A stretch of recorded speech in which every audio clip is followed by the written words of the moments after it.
Former 3rd Battalion Marine Captain Eddie goes to the veteran's office for a job opening he saw posted, only to learn that the position has been filled. I saw it on the website 2 days ago.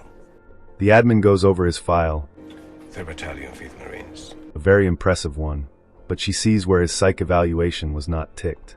Eddie lies that it was a simple error, and the admin knows otherwise but decides to let it slip. Unfortunately, all their positions are currently filled. We just don't have anything that matches your skill set right now. But Eddie can't accept that. He has a wife and daughter to support, who he has been away from for a year, since he was discharged from the military. He wants something, anything, even a minimum wage job. My kid and my wife are 2 states away. I can't wait for what I am entitled to. Briefly losing his temper as he is frustrated. Eddie leaves, but the admin has a change of heart, Wait, hold on. offering him a boring security job at the Ridgeside Mall. Meanwhile, a team of U.S. Marshals set out in a convoy. Their mission, to transport a high-value witness, a young girl named Jamie, into protective custody. The journey continues into the night and into a storm, subtly foreshadowing what is about to go down. As they drive, things become strange. First, the agents lose cell signal, cutting off communication between the vehicles and the convoy. Right, check your phone, please. Then, they spot some headlights behind them, which would be normal under any other circumstance, except their route is supposed to be locked off. The radios are down. Something's not right. Suddenly, they are hit with floodlights from behind and in front, causing the lead car to run over spikes and flip multiple times. The convoy is forced to a halt. Then, a highly coordinated hit squad attacks the convoy, and the quiet night erupts with gunfire.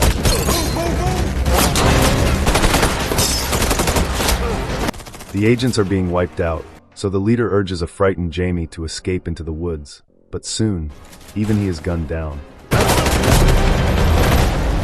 The cloaked hitmen realize their true target has escaped, so they clean the scene, leaving no evidence behind of the massacre. Eddie gets back to his gloomy apartment, perfectly mirroring the current state of his life. Later he sits alone as the storm rages outside, and he decides to call his wife. She is worried, not about the situation but about Eddie's mental state, urging him to talk to someone, but Eddie insists that he is fine. He got a new job, so he will have to be away for longer than expected, but she just wants to know that he is okay. Are you okay? I'm okay, really. Eddie gets to Ridgeside Mall later that night, and is met at the door by shift supervisor Vance. So, Eddie Deacon, this is Ridgeside Mall. Vance leads him inside and introduces him to the rest of the team, Mason, who is just doing this job to pay for real estate school, so they call him Mason the Bacon. Ruby, who comes into work with a hangover and goes straight to sleep, and lastly Johnny, who is out on the floor. Eddie gets his uniform, then Vance gives him a tour of the mall, talking at 100 miles an hour while Eddie just silently follows him. Clive's, the other department store. After seeing everything, Eddie isn't impressed with the security measures in place, but Vance thinks it's more than enough as between the 2 closest towns, they only recorded about 50 murders combined last year. Last year it had 48 murders. Seeing Eddie's stern demeanor, Vance guesses he's former military. What were you, like a sergeant? Captain. Guys like Eddie tend to forget who is really in charge, but Eddie isn't that guy. Welcome to the team, soldier. Vance leaves and Eddie spots a portrait showing a happy family behind him, something he would love to have for himself. But he gathers himself, he has a job to do. So Eddie goes to do his rounds, walking through the quiet mall, which goes uneventful, but this is where the movie really gets going.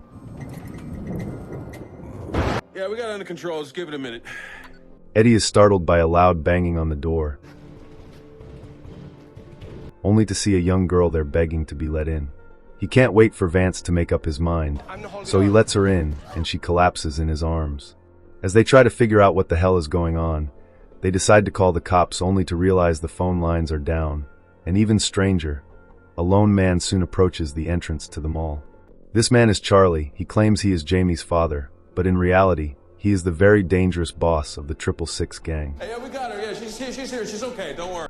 While the other guards seem to buy his story, Eddie feels something is off. If he's her father, he should know details about Jamie, so Eddie starts asking him questions about her features, while the others go for Jamie. What is her name, sir? Her name's Jamie. That's her. Is she okay? Does she have braces? The clever Charlie answers all the questions correctly. Vance goes to open the doors, but Jamie screams her head off when she wakes and sees him. Things get tense, but Charlie isn't done. Realizing his ruse is up, he switches tactics, offering the minimum wage security guards $1.25 million in untraceable currency if they just simply hand over Jamie and act like they never saw anything. Christ. That's 1.25 million. The offer is tempting, but seeing Vance hesitate, Charlie gives him another option. They are just 5 security guards, and with no patrol coming tonight, it is going to be a horrible death for everyone. Do I mean horribly? It's like Vance is caught between a rock and a hard place, but Eddie has heard enough and decides to take charge, Back away, Vince. Vince, shut up! knocking Vance unconscious before he can open the doors. Eddie steps up to confront him, and Charlie instantly knows he's the real man in charge, but now the Marine captain will be responsible for their deaths. Charlie has done his research on all of them. Eddie slams the door in his face, but he knows that a war is coming. Charlie returns to his gang and orders they get into position, as the mall will fall tonight. Eddie goes searching for Jamie, who is hiding. He knows she is scared, and which kid wouldn't be, but she can trust him as he only wants to help. Jamie's a smart kid, using a ball to distract Eddie before appearing behind him holding a toy gun. She wants dry clothes, food, and not to be talked to like a child. She also wants protection, and Eddie promises that no harm will come to her, locking the deal in with a pinky swear. Mason is first to recognize Jamie from the news. You're the witness. Turns out her father was the 666 gang's accountant, but when he turned informant for the feds, Charlie had him killed, and Jamie saw everything. They try to be positive, maybe the men have left, but Eddie bursts that bubble quickly. Charlie had their phones jammed and knew everything about them, and all that preparation simply means it's just a matter of time before they're hit. They're coming back. That time turns out to be right now, and on the cameras a team of men start surrounding the mall. Eddie knows they will make it inside due to the mall's security, so they must hide Jamie right away. Vance leads them to a small supplies closet in the basement. Eddie leaves her a lantern and a walkie, telling her not to be scared, but Jamie knows what's up. Her parents are dead, and even if she survives the night, she will be in witness protection her entire life. He has to head back, so he urges her to stay hidden. In the parking lot they see gang members disabling the cars, and while everybody else is losing it, Eddie realizes something. Charlie is bluffing about the patrol, because if he were certain, they would be fighting for their lives already. The good news is, Vance has a handgun. The bad news? He left it in his car, and hearing this, Mason wants to leave. We have to get out of here. Which Eddie calls a bad idea. He wonders who put Eddie in charge anyways, but Vance has no problem handing the command over to him. This guy is a pro. You have a plan. What he has isn't so much a plan as it is a mission to survive. By now the feds should know that Jamie is missing, so it's just a matter of time before they come looking for her, and they just need to survive until then.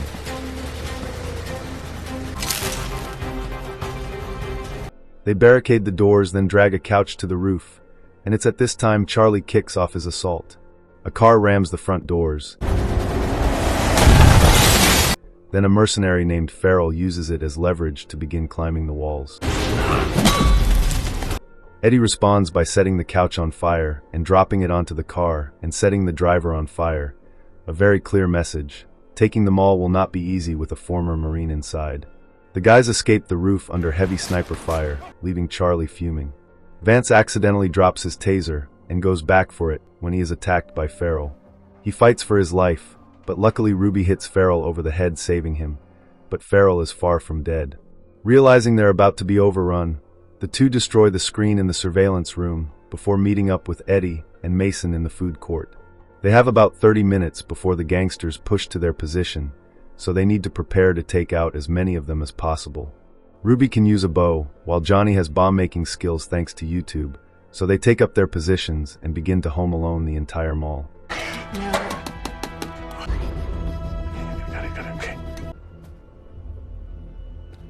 Eddie puts Johnny on lookout for the patrol, but under no circumstance is he to go outside. Instead, Eddie shows him flashlight signals to get the cops' attention. As long as he sticks to the plan, he should be okay. Jamie comes out of hiding to Eddie's frustration, but she has an idea which could help them out. Not long after Charlie and his gang enter the mall ready for war, and after patching into the surveillance system, the show is ready to get started. Scorched earth. Nobody gets out alive. The mercs prepare to launch their attack and come upon a closed barrier. One guy goes to get it open and gets hit with around 50,000 volts. One down, but the mercs have made it through. Jamie's brilliant plan is a remote-controlled car with a camera mounted, and it is taken back to Charlie with a note telling him to tune into channel 47, and he hears Eddie's voice on the other end. He warns Charlie to back off. The feds are probably on their way right now, and they have the home court advantage, but Charlie isn't fazed. Instead, he has an announcement for everyone listening in. I have a little announcement. So, everybody on? If his men are successful tonight and Jamie is eliminated, each one of them will receive a 100K bonus. Sounds good, right? But the catch is, if they fail, then them and their entire families, and even the dog, will be wiped from the face of the earth. The announcement really sets up the stakes for the upcoming fight, and the mercs split up and begin moving with intense focus, but the guards are ready. Ruby distracts one team, then shoots one with an arrow, which seems to have no effect. Another distraction and another arrow to the leg, but the 100K offer seems to have a numbing effect. They eventually pinpoint Ruby's location and begin peppering the spot with bullets. But thinking fast, Ruby plays dead and the noobs leave without a kill shot. Vance hits one with a nail bomb, but the dude just shrugs it off like nothing. Two mercs come upon Mason's hiding spot, but Mason tases one before gunning down the other.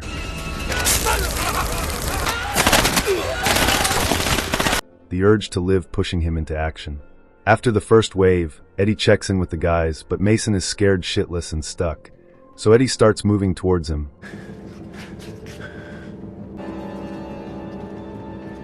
But is quickly forced to dive for cover back behind the counter as bullets come flying at him. At that moment, there is a glimmer of hope. The regular patrol car begins approaching the mall, creating a tense moment for both sides. It's Johnny's time to shine, but the damn flashlight will not work. Despite Eddie's frantic warnings, Johnny foolishly tries going outside, but the sniper is locked on, and Johnny takes a bullet to the head. We're clear. Eddie urges the guys to stay frosty, as they just lost Johnny. Eddie needs eyes on the food court to know what he's up against, but everybody is still stuck where they are. Mason refuses to move, mainly out of fear, but mostly because the mercs are right on top of him. Eddie cannot afford to let anybody else die, but he is lost as to what to do next. Then Jamie saves the day. It's Jamie. She will deploy the remote car. With this, Eddie tells the guys to meet in a nearby department store in exactly 3 minutes. Jamie counts all of 5 guys at Eddie's position, but this is no problem for the Marine. Eddie launches from behind the counter, using one merc as a human shield and lays down gunfire, slides in oil, skillfully eliminating 2 behind cover. He is tackled by another, breaks his neck, then guns down Farrell, who tries attacking him. All this lasts under just a few seconds, showing the training ingrained in his body. Vance and Ruby leave their hiding places, but right then Ruby takes a bullet to the stomach, forcing Vance to carry her. Eddie takes out the guys near Mason before bursting into the room, barely avoiding Mason, who opens fire wildly until he realizes it's Eddie. Eddie grabs Mason, and the two race towards the department store, Eddie laying down cover fire as long as possible until everyone is barricaded inside. Charlie is done depending on these novices, and decides to personally get this over with. Though injured and battered, everyone is safe for the most part. Eddie brings a taser for Jamie, who is curled up inside a dollhouse. It makes her feel safe, as it reminds her of her Uncle Will's. That's until her father stopped her from going. Eddie thinks dads aren't always perfect.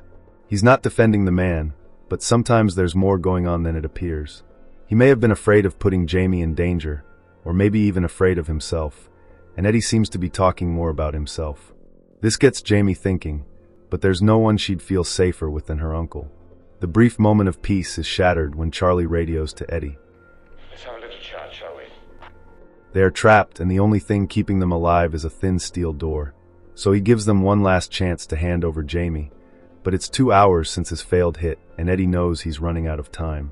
Things seem to shift in the guy's favor when Mason spots feds approaching the mall. There are cops outside. But Eddie knows they must take out the gang's communication truck to make things work. They think the barrier will buy them time until they hear a machine starting outside, so Eddie leaves his pistols with Vance, who is standing ready for the incoming fight. As soon as the door opens, he lets it rip,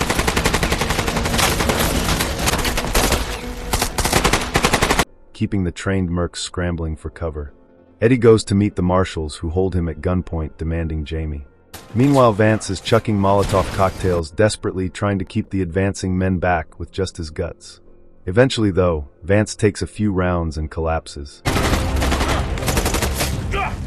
Eddie radios to Mason to bring Jamie, but they are pinned down, so Vance makes the tough call. He urges Jamie to survive and take down these bastards. Then, with all his strength, he wills himself to his feet. Eddie tucks his rifle and begins to lay down fire, allowing Jamie and Mason to escape before he is hit again and falls. Determined not to go down alone, Vance eliminates 2 more guys before he is tagged with multiple rounds and collapses. Just before Mason and Jamie arrive, Eddie notices something. From their footwear to their tattoos, it's clear they're not feds. But suddenly Mason and Jamie show up, and Mason is brutally gunned down, while Jamie runs to hide. Eddie swiftly dispatches the fake agents. Mason's death really hit him hard. Worse when he learns that Vance is also presumed dead, but they must keep moving if Jamie is to survive. They are surrounded, but Eddie is not yet out of options. He instructs Jamie to find the real walkie-talkie among Ruby's things, and once he has taken out the communications truck, she will call for help on the emergency channels, and he will come for her, locking in that promise with a pinky swear. Wait for me. I'll come for you. I'm on it. He has given his word, and the word of a Marine means something. Charlie spots Eddie moving and knows he's heading for the jammer, but his focus is getting Jamie. Eddie jumps on a quad bike when he comes under heavy gunfire from a merc nicknamed Deadeyes, who begins chasing after Eddie, letting off shots every chance he gets.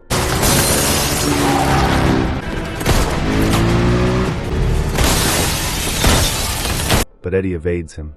Charlie tracks Jamie down. He can't see her, but he knows she is listening to him. He tries to kill her hope of being rescued, telling her that no one is coming to save her. Nobody's coming, Jamie. Meanwhile, Deadeyes manages to catch up to Eddie and tackle him from the quad bike. The two clash, and though Deadeyes is more skilled, Eddie's Marine training isn't to be taken lightly.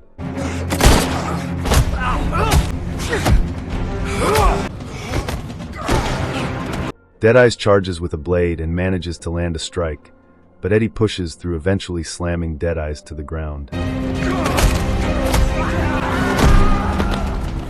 Deadeyes goes for his gun, but Eddie jumps back onto the quad bike and takes off. Deadeyes alerts the man in the van, but he reacts too late, and Eddie sends the quad bike crashing into the van, disabling it. Eddie radios to Jamie, but the sniper seizes the chance to try and take him out. Charlie finds the toy walkie inside a jacket pocket, a clever diversion by Jamie, who begins calling for help on the real one, narrowly evading Charlie's gunfire. Eddie finds Vance's gun, firing off in the sniper's direction, taking him out with a lucky shot. Deadeyes comes charging at him, but Eddie spins and drops him with a single round. Injured and weakened, Eddie collapses. Charlie finds the real walkie and hears the marshals responding.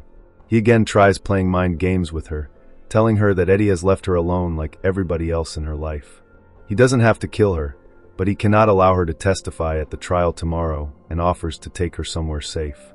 Jamie isn't falling for his tricks after narrowly escaping those bullets earlier and runs to hide inside the dollhouse.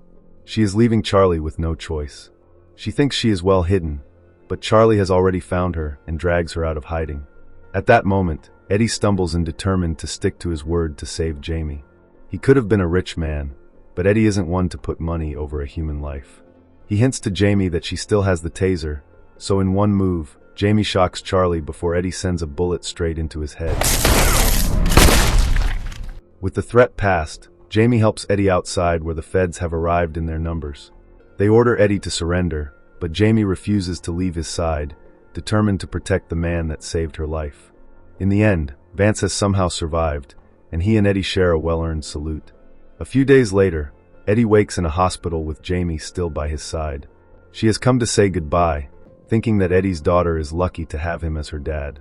She thinks she will be shipped off to some foster family, but her uncle will shows up there, and Jamie rushes to him, while Eddie looks on proudly. Once he is well, Eddie returns home to his wife and daughter, now realizing that family comes first before everything else, the safest place he can be. Thanks for watching.